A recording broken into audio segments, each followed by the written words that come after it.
ሰላም ጤና ይስጥልኝ እንደምን ቆያችሁ ከቻናል 1 ቴሌቪዥን የሚተላለፍላችሁ የዜና ሰዓታችን ላይ ትገኛላችሁ ከሀገር ውስጥና ከውጭ እንዲሁም ቢዝነስ ዘገባዎችን ጨምሮ ወደ እናንተ እናደርሳለን ዜናዎችን የመራው አብራችሁ ቆይታ ማድረጋው እኔ ፍራት አጥላውን ነኝ መልካም ቆይታ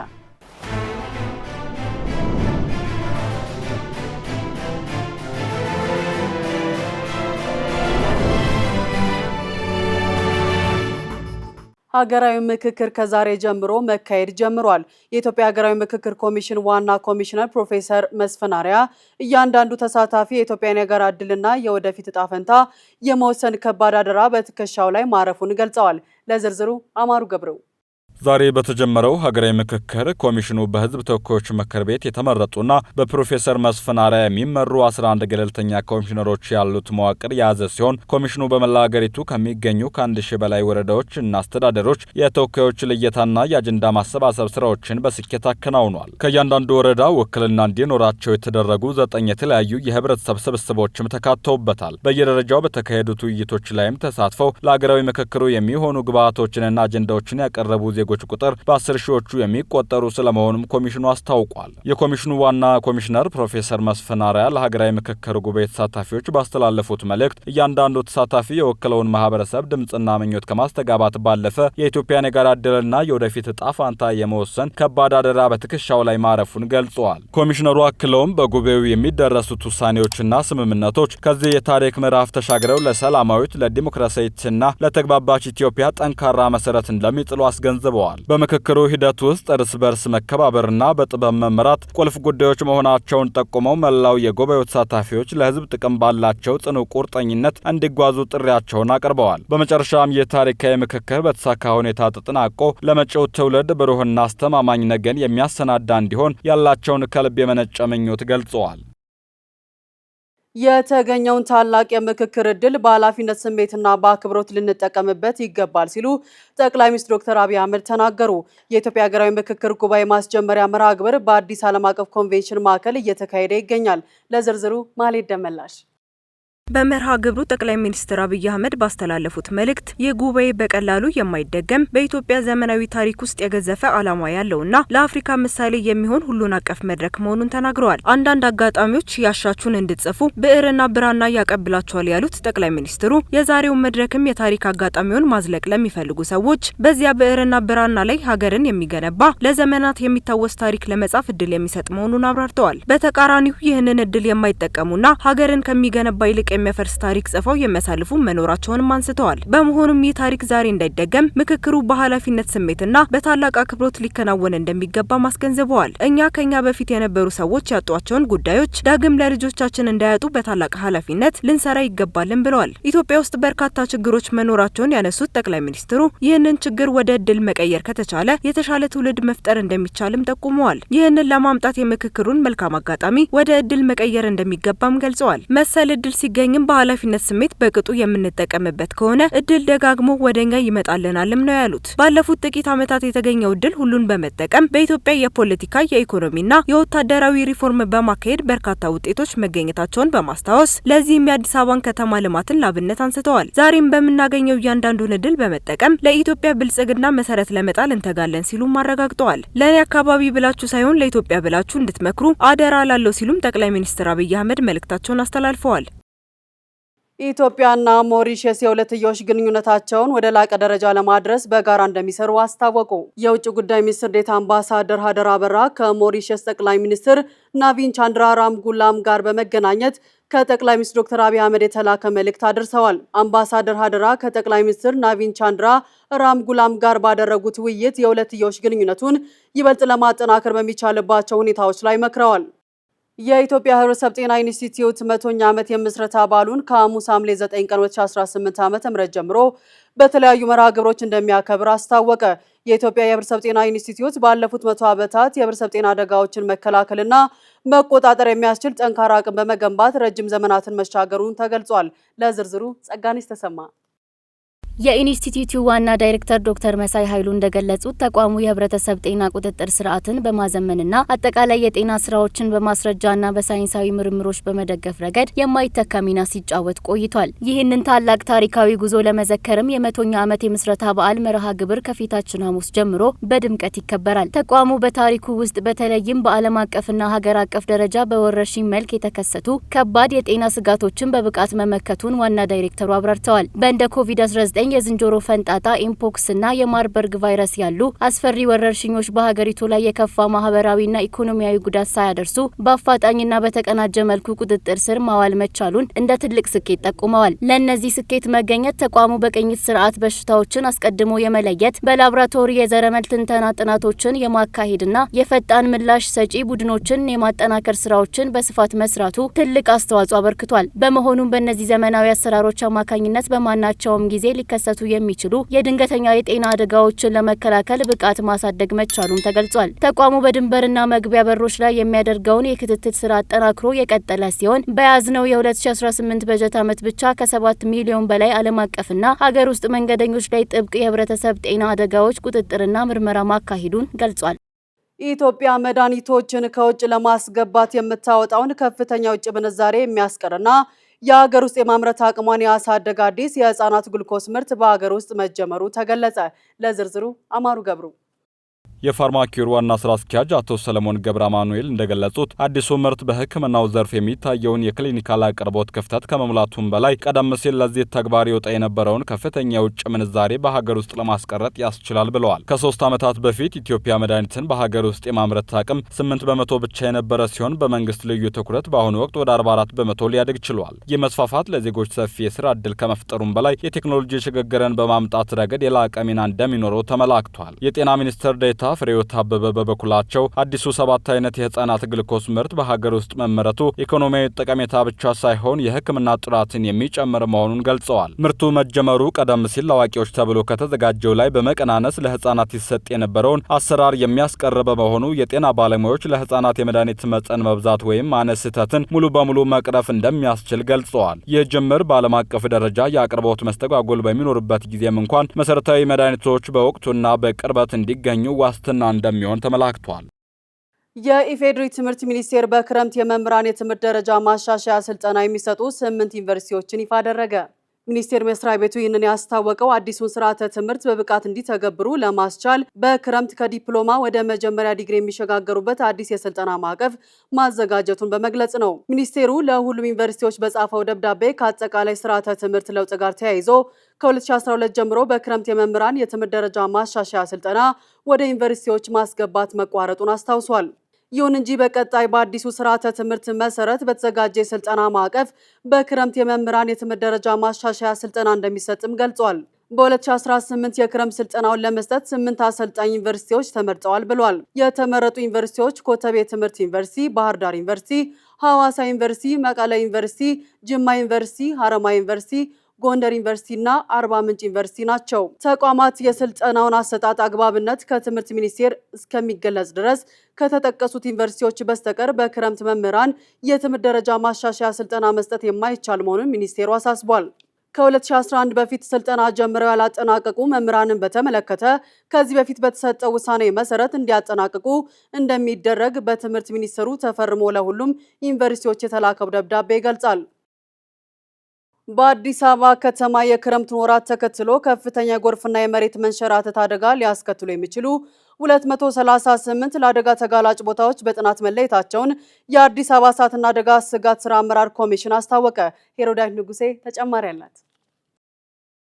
ኮሚሽኑ በዚህ ዓመት ምንም የሰው ህይወት ማጣት የለብንም በሚል መርህ የቅድመ ዝግጅት የፍሳሽ ማጽዳትና የንቅናቄ ስራዎችን እያከናወነ እንደሚገኝ ተገልጿል። የአዲስ አበባ እሳትና አደጋ ስጋት ስራ አመራር ኮሚሽን በከተማዋ ክረምቱን ተከትሎ ሊያጋጥሙ የሚችሉ የአደጋ ስጋቶችን ለመለየት ሰፊ ጥናት እንዳካሄደ ተገልጿል። በጥናቱም መሰረት ከፍተኛ አደጋ ሊያስከትሉ የሚችሉ 238 ቦታዎች ተለይተዋል። የኮሚሽኑ ኮሚሽነር አህመድ መሐመድ እንደገለጹት ይህንን ተጋላጭነት ለመቀነስ የቅድመ ዝግጅትና የህዝብ ንቅናቄ ስራዎች ስራዎች እየተከናወኑ ይገኛሉ። ጥናቱን ተከትሎ ኮሚሽኑ ከተለያዩ ባለድርሻ አካላትና ተቋማት ጋር የቅርብ ግንኙነት በመፍጠር ወደ ተግባር መግባቱ ተጠቁሟል። የትኛው ተቋም ምን አይነት የማቅለያ እርምጃ መውሰድ እንዳለበት በጊዜ ሰሌዳ ተለይቶ የተቀመጠ ሲሆን በተለይም ከጎርፍና ከመሬት መንሸራተት አደጋ ጋር ተያይዞ ድልድዮችን የመስራትና የውሃ መፋሰሻ ቦዮችን የማጽዳት ስራዎች በትኩረት እየተከናወኑ ነው ተብሏል። በዚህ የክረምት ወቅት ኮሚሽኑ ምንም የሰው ህይወት ማጣት የለብንም የሚል መርህ ይዞ እየሰራ ሲሆን እስካሁን ባለው ሂደትም ከአደጋ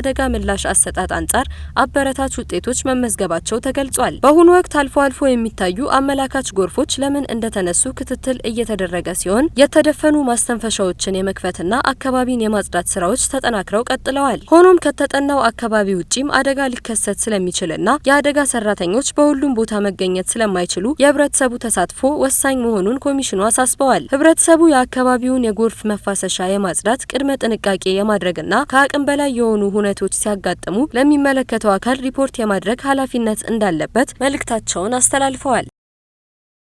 ያሁ ላይፍ የተባለ ዓለም አቀፍ ድረገጽ ባወጣው አዲስ የጉዞ መመሪያ ኢትዮጵያና የታንዛኒያው ሴሬንጌቲ ብሔራዊ ፓርክ በአፍሪካ ሊጎበኙ ከሚገባቸው 10 ምርጥ ቦታዎች መካከል በግንባር ቀደምትነት መረጠ። የጉዞ መመሪያ በታዋቂው የጉዞ ዘጋቢ ራያን ሺርሊ አማካኝነት የተጠናቀረና ይፋ የተደረገ መሆኑም ተገልጿል። በመመሪያው ሰፊ ሽፋን ያገኘችው ኢትዮጵያ ያሏት ጥንታዊ ባህሎች፣ አስደናቂ የተፈጥሮ መልክዓ ምድሮችና ልዩ የጉዞ ተሞክሮች ዋነኛ ተመራጭ እንዳደረጓት በሪፖርቱ ተመላክቷል። ሀገሪቱ ያላትን እምቅ የታሪክና የባህል ሀብት ለፈታኝ ቦታ ተጓዦች ልዩ መስህብ መሆኑም ተጨማሪ ማብራሪያ ተሰጥቶበታል። በሌላ በኩል በታንዛኒያ ሴሬንጌቲ ብሔራዊ ፓርክ የሚታየው ታላቁ የዱር እንስሳት ፍልሰት ለአፍሪካ የሳፋሪ ጉዞ ዋነኛ ማሳያ ተብሎ ተለይቷል። የተፈጥሮ ክስተት ፓርኩ በሀገሪቱ ካሉት ምርጥ የቱሪስት መዳረሻ ተርታ በግንባር ቀደምትነት እንዲሰለፍ አስችሎታል።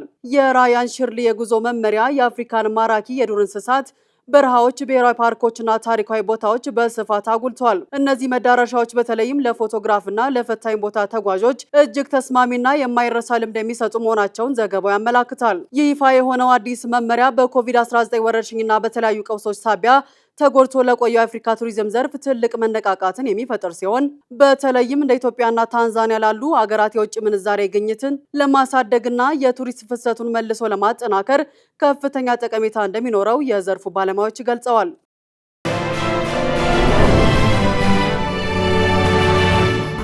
እየተከታተላችሁ የምትገኙት ከቻናል 1 ቴሌቪዥን የሚተላለፍላችሁ የዜና ሰዓታችን ነው። አሁን ደግሞ ከውጭ ያገኘናቸው መረጃዎች አልፋለሁ።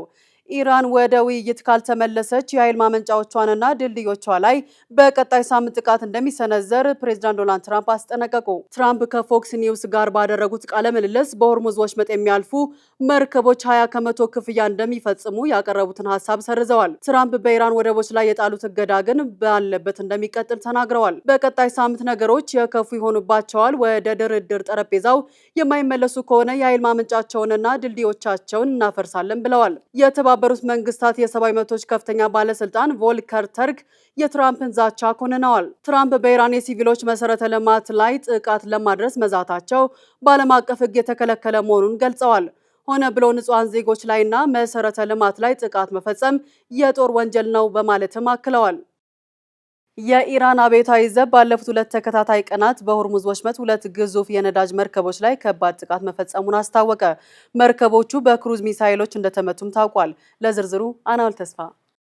እጅጉን በተካረረው የሆርሙዝ ወሽመጥ ቀጠና የአሜሪካና ኢራን ውጥረት ተጨማሪ ጥቃቶችን በሁለቱም ወገናት እየተሰናዘሩ መሆኑን አናዶል የዜና ምንጭ ዘግቧል። የኢራን አብዮታዊ ዘብ እንዳስታወቀው በትላንትናው ዕለት ወሽመጡን ካለ ፍቃድ ሊያልፉ የሞከሩ ግዙፍ መርከቦች ላይ ከባድ የተባለ ጥቃት መፈጸሙንና ከጉዟቸው ማሰናከሉን ጠቁሟል። በተመሳሳይም ከትላንትና በስቲያ ሌላ ግዙፍ መርከብ የኢራን የጉዞ ፍቃድ ተላልፏል በሚል ጥቃት እንደተፈጸመበትም ዘገባው ጠቅሷል። አብዮታዊ ዘቡም እነዚህ የ2 ቀናት ጥቃቶች ውጥረቱ ዳግም ካገረሸ በኋላ የተፈጸሙና የኢራንን ማንነት በትክክል ያሳየንበት ነው ሲል ገልጿል። በተደጋጋሚ ማስጠንቀቂያ ቢሰጣቸውም ችላ ብለው ጉዟቸውን ለመቀጠል መሞከራቸውም ለጥቃቱ ሌላኛ ምክንያት መሆኑን ጠቁሟል። በሌላ በኩል የተባበሩት አረብ ኤምሬትስ መከላከያ ሚኒስቴር 2 የነዳጅ መርከቦች በኢራን ክሩዝ ሚሳይሎች እንደተመቱም አረጋግጧል። ጥቃቱም በኦማን የባህር ክልል ውስጥ በሆርሙዝ ወሽመጥ ደቡባዊ የመርከብ ማለፊያ መስመር ላይ ተፈጽሟል ብሏል። በዚህም ጥቃት አንድ ህንዳዊ የመርከብ ሰራተኛ ህይወቱ ማለፉና 8 መቁሰላቸውን ከነዚህም ውስጥ 4ቱ ሰዎች ከባድ ጉዳት እንደደረሰባቸውም ተረጋግጧል። ይህም ጥቃት በኢራንና አሜሪካ መካከል ያለውን ውጥረት ዳግም በከፍተኛ ሁኔታ እየተባባሰ መሆኑን ያሳያል ያለው አናዱል በቀጣዮቹም ቀናት በዓለም የነዳጅ ዋጋና በባህር ንግድ ላይ ተጨማሪ ተጽዕኖ ማሳደሩ አይቀሬ ነውም ብሏል። የመጽሐፍት አሳታሚዎች ጎግልን በሰው ሰራሽ አስተውሎት የቅጂ መብት ጥሰት ከሰሱ። በርካታ ዓለም አቀፍ የመጽሐፍት አሳታሚዎችና ደራሲያን የቴክኖሎጂውን ግዙፍ ኩባንያ ጎግልን የቅጂ መብት ጥሰት ፈጽሟል በሚል በሕግ ጠይቀዋል። ለዝርዝሩ ጸጋኒስ ተሰማ። አሳታሚዎቹ ኩባንያውን የከሰሱት የጸሐፊዎችን ስራዎች ያለ ፈቃድ ለሰው ሰራሽ አስተውሎት ሞዴል ስልጠና ተጠቅሟል፣ በዚህም የሰዎችን የፈጠራ ስራዎች የሚጋፋ ይዘት እያመረተ ነው በሚል ነው። በኒውዮርክ ፍርድ ቤት የቀረበው ይህ የክስ መዝገብ እንደሚያመለክተው እንደ ሃሼት ቡክ ግሩፕ፣ ሲንጌጅ ለርኒንግ፣ ኤልሰቬር እና ታዋቂው ደራሲ ስኮት ትሮ ያሉ ወገኖች በጋራ በመሆን በጎግል ላይ ክስ መስርተዋል። ክሱ ጎግል በሚሊዮኖች የሚቆጠሩ መጽሐፍትን በሚስጥር በመገልበጥ ጄሚናይ የተባለውን የራሱን የሰው ሰራሽ አስተውሎት ቴክኖሎጂ አሰልጥኖ በታል ሲል ወንጅሏል። አሳታሚዎቹ አክለውም የጄሚናይ የፈጠራ ፍጥነትና መጠን ከሰው ልጅ ደራሲያን ጋር በቀጥታ የሚፎካከር መሆኑን፣ የጸሐፊዎቹን ልዩ የአጻጻፍ ስልት ጭምር በመኮረጅ ገበያውን እያጠበበው መሆኑን ገልጸዋል። በመሆኑም ፍርድ ቤቱ በጎግል ላይ የእገዳ ትዕዛዝ እንዲያስተላልፍና ያልተገለጸ የካሳ ክፍያ እንዲወስንላቸው ጠይቋል። ይህ ክስ በቴክኖሎጂ ኩባንያዎች ላይ የቀረቡ ካሉ ተከታታይ የህግ ክርክሮች የቅርብ ጊዜው ሲሆን ከዚህ ቀደም መሰል ክሶች መከሰታቸው ይታወሳል። እነዚህ አሳታሚዎች ባለፈው ግንቦት ወር ተመሳሳይ ክስ በሜታ ላይ መመስረታቸው ይታወሳል። አንትሮፒክ ክሎድ የተባለው የሰው ሰራሽ አስተውሎት ሞዴል ያበለጸገው አንትሮፒክ ኩባንያ ከተለያዩ ደራሲያን ጋር የ1.5 ሚሊዮን ዶላር ስምምነት ላይ መድረሱ ይታወሳል። በፍርድ ቤት ውሳኔ መሰረት ኩባንያው መጽሐፍትን ለስልጠና መጠቀሙ የፍትሃዊ አጠቃቀም አካል ተደርጎ የተወሰደ ቢሆንም ከተሰረቁ መረጃዎች ጋር በተያያዘ ግን ተጠያቂ ሆኗል።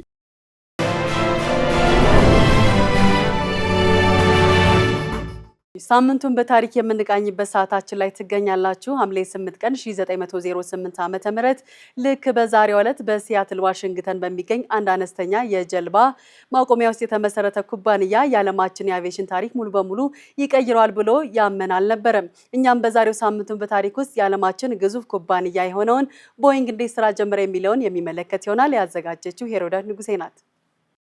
የዛሬው ሳምንቱን በታሪክ በዓለም አቪዬሽን ታሪክ ውስጥ ስሙ በቀዳሚነት የሚነሳው የቦይንግ ኩባንያን ጅማሪ ሊያስቃኘን 110 ዓመታትን ወደ ኋላ ተጉዟል። ሐምሌ 8 ቀን 1908 ዓ.ም ወይም እንደ አውሮፓውያን አቆጣጠር ጁላይ 15 1916 በዚህች ዕለት ነበር የእንጨት ነጋዴው ዊሊያም ኤድዋርድ ቦይንግ ፓሲፊክ ኤሮ ፕሮዳክትስ የተሰኘው የአውሮፕላን ማምረቻ ኩባንያ የተመሰረተው። ኩባንያው መጀመሪያ ስራውን የጀመረው በሲያትል ዋሽንግተን በዱዋሚሽ ወንዝ አቅራቢያ በሚገኝ አነስተኛ የጀልባ ማቆሚያ ሲሆን ለመጀመሪያ ጊዜ ያመረተው አውሮፕላን ቦይንግ ሞዴል 1 የተሰኘ ነው። ይህም በአንድ ሞተር የሚሰራና በውሃ ላይ ማረፍ የሚችል ባለ 2 ክንፍ አውሮፕላን ነበር። ድርጅቱ ከተመሰረተ ከአንድ ዓመት ባነሰ ጊዜ ውስጥ ስሙን ወደ ቦይንግ አውሮፕላን ኩባንያ ቀየረ። ይህ በጀልባ ማቆሚያ ውስጥ የተጀመረው ኩባንያ ላለፉት ከ100 ለሚበልጡ ዓመታት እያደገ በመሄድ በርካታ የንግድና የጦር አውሮፕላኖችን በማምረት የዓለማችን ቀዳሚ የጠፈርና አቪዬሽን ኮርፖሬሽን ለመሆን በቅቷል። እንደ ታሪካዊው 747 ጃምቦ ጄት በብዛት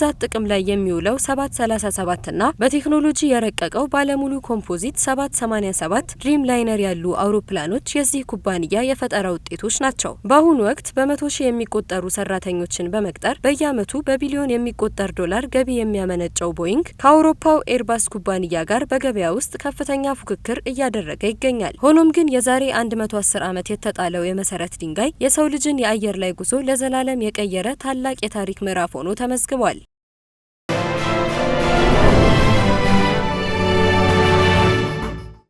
ወደ ቢዝነስ ዘገባዎች አልፋለሁ። የአረንጓዴ ኢኮኖሚ ሽግግርን ለማፋጠን ያለመ ፎረም በነሐሴ ወር መጨረሻ በአዲስ አበባ ሊካሄድ ነው። አዲስ ቻምበር ከጀርመኑ የልማት ትብብር ድርጅት ጊዛና ከኔዘርላንዱ የልማት ድርጅት ኤስኤንቪ ጋር በመተባበር በኢትዮጵያ የመጀመሪያ የሆነውን የአረንጓዴ ኢንቨስትመንት ፎረም ኤግዚቢሽን በነሐሴ ወር መጨረሻ በአዲስ አበባ እንደሚያካሄድ አስታውቋል። ለእነዚህና ሌሎች የቢዝነስ ዘገባዎች ማለት ደመላሽ። ይህ መድረክ ዘላቂ ልማትን፣ ታዳሽ ኃይልን፣ የካርቦን ቀነሳንና አረንጓዴ የፋይናንስን የሚመለከቱ ጥናታዊ ጽሑፎችን ያቀርባል ተብሏል። በተጨማሪም የግል ኩባንያዎችን፣ ፋይናንስ ተቋማትና ስራ ፈጣሪዎችን በማገናኘት የንግድ ትስስር እድል እንደሚፈጥርም ይጠበቃል። በተያያዘም አዲስ ቻምበር ከኤስኤንቪ ጋር በወቅቱ ባደረገው የመግባቢያ ስምምነት መሰረት ለጥቃቅንና መካከለኛ የንግድ ተቋማት የንግድ ድጋፍ አገልግሎት፣ የገበያ ትስስርና የፖሊሲ ማሻሻያ ጉዳዮች ላይ በጋራ እንደሚሰራ አመላክቷል። የሳፋሪኮም ኢትዮጵያ አጋሮች የቀነሰባቸውን የ2.8 በመቶ ድርሻ መልሰው የመግዛት መብት እንዳላቸው ተገለጸ። ሳፋሪኮም በኢትዮጵያ ለሚንቀሳቀሰው ቅርንጫፉ ኩባንያው ያደረገውን ተጨማሪ የካፒታል ኢንቨስትመንት ተከትሎ ሌሎች አብሮት ኢንቨስት ያደረጉ አጋሮቹ ያወጡትን የ2.78 በመቶ የባለቤትነት ድርሻ መልሰው የመግዛት መብታቸው የተጠበቀ መሆኑን አስታውቋል። የቴሌኮም ኩባንያውና ደቡብ አፍሪካዊው የእናት ኩባንያው ቮድካም ግሩፕ ቮድ ፋሚሊንግ ኢትዮጵያ ሆልዲንግ በተሰኘው የኢንቨስትመንት ተቋማቸው አማካኝነት እንደ አውሮፓውያን አቆጣጠር እስከ መጋቢት 2026 በተጠናቀቀው የበጀት ዓመት 21.3 ቢሊዮን የኬንያ ሽሊንግ የሚያወጣ የካፒታል ማሰባሰቢያ ጥሪ ላይ ብቻቸውን ተሳትፈዋል። ይህንን የካፒታል ማሳደግ ጥሪ ሳፋሪኮምና ቮዳኮም ብቻቸውን በመሸፈናቸው በኢትዮጵያ ኩባንያ ውስጥ የነበራቸውን ጥምር ድርሻ ከ57.4 በመቶ ወደ 60.19 በመቶ ከፍ ማድረግ ችለዋል። ይህ እርምጃ እንደ ሲፕቶም ኮርፖሬሽን፣ ብሪቲሽ ኢንተርናሽናል ኢንቨስትመንት ያሉትን ሌሎች አጋር ኩባንያዎች የነበራቸውን የባለቤትነት ድርሻ እንዲቀንስም አድርጎት ነበር። ኩባንያው በኢትዮጵያ ያለውን የኔትወርክ ተደራሽነት ለማስፋፋትና የንግድ እንቅስቃሴውን ለማጠናከር ከፍተኛ መዋለ ንዋይ እያፈሰሰ የሚገኝ ሲሆን የኢትዮጵያ ቅርንጫፍ እስከ መጋቢት 2027 ዓ.ም ድረስ ወጪና ገቢውን አጣጥሞ ሙሉ በሙሉ ትርፋማ መሆን እንደሚጀምር ግምቱን አስቀምጧል። መረጃው የካፒታል ነው። የሱዳን ወርቅ በአውሮፓ ታገደ። የአውሮፓ ምክር ቤት ከሱዳን ወደ አውሮፓ በሚገባ ወርቅ ላይ ጥብቅ ማዕቀብ መጣሉን አስታውቋል። ይህ ውሳኔ ከሱዳን የሚወጣ ወርቅ ወደ አውሮፓ እንዳይገባ፣ በገበያ ላይ እንዳይሸጥ እንዲሁም በአውሮፓ ሀገራት በኩል ወደ ሌላ ስፍራ እንዳይተላለፍ ሙሉ በሙሉ የሚያግድ ነው። ምክር ቤቱ ይህንን ጠንከር ያለ እርምጃ ለመውሰድ የተገደደው ከሀገሪቱ የወርቅ ሽያጭ የሚገኘው ከፍተኛ ገቢ በሱዳን ውስጥ እየተካሄደ ያለውን አስከፊ ጦርነት በገንዘብ በመደገፍ ረገድ ያለውን ሚና ለማዳከም በማለት እንደሆነም ተገልጿል። የኬንያ መንግስት በነዳጅ ውጤቶች ላይ ያደረገውን የታክስ ቅናሽ ለተጨማሪ 3 ወራት አራዘመ። የኬንያ መንግስት በዓለም አቀፍ ደረጃ እየታየ ካለው የነዳጅ ዋጋ መዋዠቅ ህዝቡንና የንግዱን ማህበረሰብ ለመጠበቅ ሲል በነዳጅ ውጤቶች ላይ ያደረገውን የተጨማሪ እሴት ታክስ ቅናሽ ለተጨማሪ 3 ወራት ማራዘሙን አስታውቋል። ይህ የታክስ ቅናሽ እስከ መጪው ጥቅምት ወር አጋማሽ ድረስ ጸንቶ ይቆያልም ተብሏል። ኬንያ በመካከለኛው ምስራቅ በተቀሰቀሰው ጦርነት ሳቢያ የነዳጅ ዋጋ በከፍተኛ ሁኔታ ማሻቀቡን ተከትሎ ባለፈው ሚያዝያ ወር በነዳጅ ምርቶች ላይ ይጣል የነበረውን 6 በመቶ የተጨማሪ እሴት ታክስ ወደ 8 በመቶ ዝቅ እንዲል ማድረጓ ይታወሳል።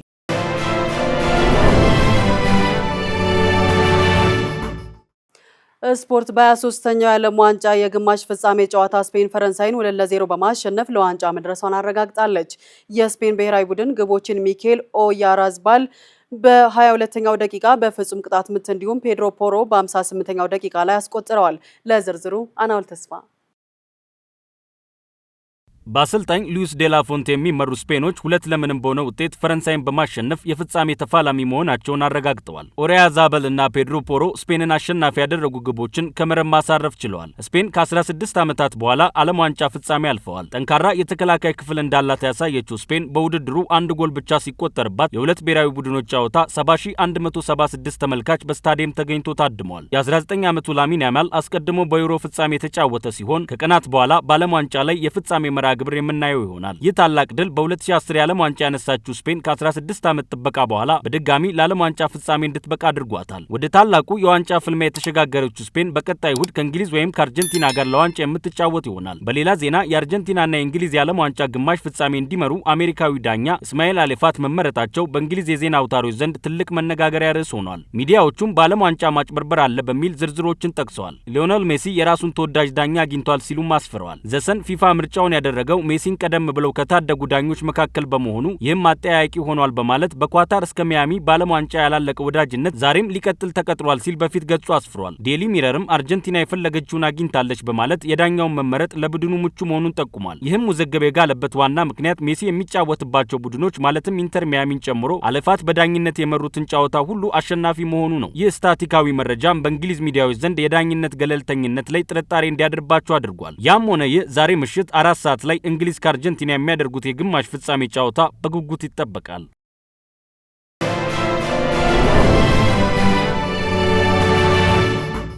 በመጨረሻ ሜትሮሎጂ እስከ ሐምሌ 13 ቀን 2018 ዓ.ም ባለው ጊዜ ውስጥ የክረምት ተጠቃሚ በሆኑ በርካታ የሀገሪቱ አካባቢዎች ከመካከለኛ እስከ ከባድ መጠን ያለው ዝናብ እንደሚኖር የኢትዮጵያ ሜትሮሎጂ ኢንስቲትዩት አስታወቀ። ተቋሙ አርሶ አደሩ የሚያገኘውን የአፈር እርጥበት ለግብርና ስራ እንደሚጠቀምበት ያሳሰበ ሲሆን ሊከሰቱ የሚችሉ አሉታዊ ተጽዕኖዎችን ለመቀነስም የባለሙያ ምክረ ሀሳቦችን መተግበር እንደሚገባ አሳስቧል። ለዝርዝሩ አማሩ ገብሩ ኢንስቲትዩቱ ባወጣው መግለጫ እንዳስታወቀው በሚቀጥሉት ቀናት የክረምት ዝናብ ተጠቃሚ በሆኑ የሀገሪቱ ክፍሎች የተሻለ የዝናብ መጠንና ስርጭት ይጠበቃል። በዚህም መሰረት በደቡብ ምዕራብ፣ በሰሜን ምዕራብ፣ በሰሜን በመካከለኛውና በምስራቅ የኢትዮጵያ አካባቢዎች ላይ ዝናብ ተጠናክሮ እንደሚቀጥል ተገልጿል። በተለይም በደቡብ ምዕራብ፣ በምዕራብና በሰሜን ምዕራብ ክፍሎች ከመካከለኛ እስከ ከባድ መጠን ያለው ዝናብ እንደሚመዘገብ መረጃዎች ጠቁመዋል። በመካከለኛው በሰሜን ምስራቅና በምስራቅ የሀገሪቱ አካባቢዎች ላይ ደግሞ ከቀላል እስከ መካከለኛ መጠን ያለው ዝናብ የሚጠበቅ ሲሆን ይህም ለአፈር እርጥበት መገኘት ከፍተኛ አስተዋጽኦ ይኖረዋል። በመሆኑም አርሶ አደሩ ይህንን መልካም የእርጥበት ሁኔታ በአግባቡ በመጠቀም ወቅታዊና አስፈላጊ የሆኑ የግብርና ስራዎችን በተደራጀ መልኩ ማከናወን እንዳለበት ኢንስቲትዩቱ መክሯል። በሌላ በኩል የሚጥለው የክረምት ዝናብ ተጠቃሚ በሆኑ የሀገሪቱ ተፋሰሶች ላይ የገጸ ምድር ውሃ ፍሰት እንዲኖር እንደሚያደርግ ተገልጿል። ይህ ሁኔታ ለሀገሪቱ የውሃ ሀብት አጠቃቀምና ልማት እጅግ መልካም አጋጣሚን የሚፈጥር ቢሆንም ከከባድ ዝናብ ጋር ተያይዘው ሊመጡ የሚችሉ አደጋዎችን ለመከላከል አስቀድመው ጥንቃቄ ማድረግ እንደሚያስፈልግ ጠቁሟል። ኢንስቲትዩቱ የሜትሮሎጂ መረጃዎችን በቅርበት መከታተል ለደህንነትና ለምርታማነት ወሳኝ መሆኑን ገልጿል። ስትከታተሉ የቆያችሁት ከቻናል 1 ቴሌቪዥን የሚተላለፍላችሁ የዜና ሰዓታችንን ነበረ። ዜናዎቹ እየመራው አብሬያችሁ ቆይታ ያደረኩት እኔ ፍራታ ጥላሁን ነበርኩኝ። ሌሎች የቻናል 1 ፕሮግራሞች ይቀጥላሉ። መልካም ጊዜ